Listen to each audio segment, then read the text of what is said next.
Hello everyone and welcome to a short video presentation of Strassmayr AC6000E, a thermal container built for transportation of hot asphalt mixtures.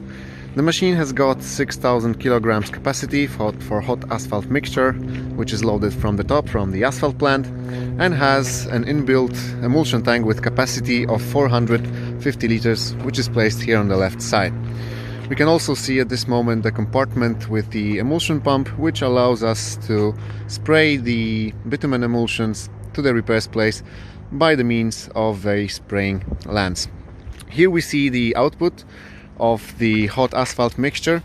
Please remember to grease the points marked on the machine, but also during transportation of hot asphalt mixture, please remember to close this flap. Otherwise, the temperature near the auger may drop, which can result in blocking of the auger. Here on the right side we will find the control center of our thermal container.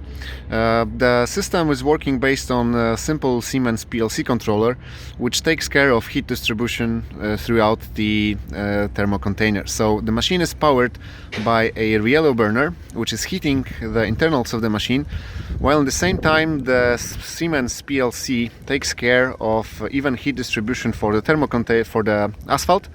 In the same time, taking care of the emulsion. Please remember that in the auto mode, which we choose here on the left, the thermal container will always have the priority on the hot asphalt mixture. That's because if you lose the temperature on the hot asphalt mixture, then basically you have to throw out the material. The emulsion is much more resistant to any temperature changes, so the PLC in the automatic mode will always take care of the hot asphalt mixture first. Here below we see two different LEDs which are responsible for the burner problem, or in case of any problems with the pneumatic systems within the machine, we will also see the red light here.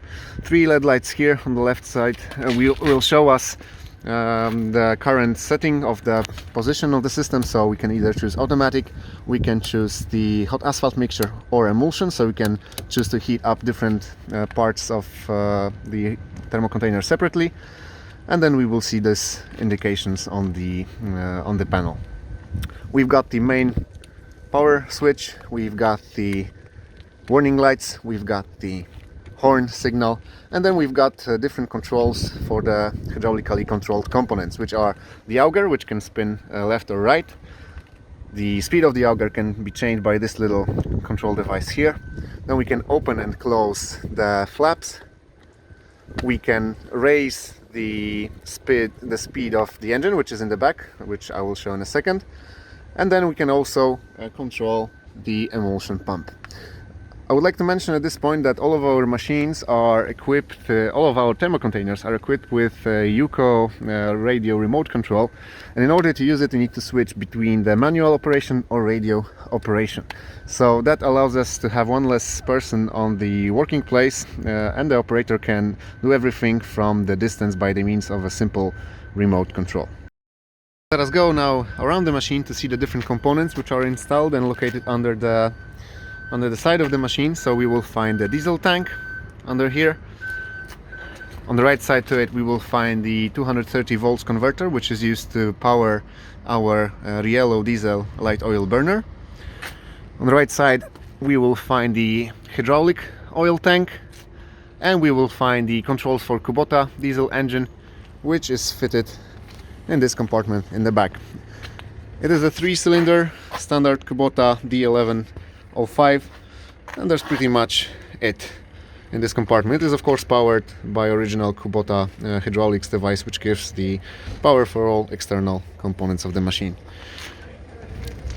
Here is the yellow burner which I was speaking about.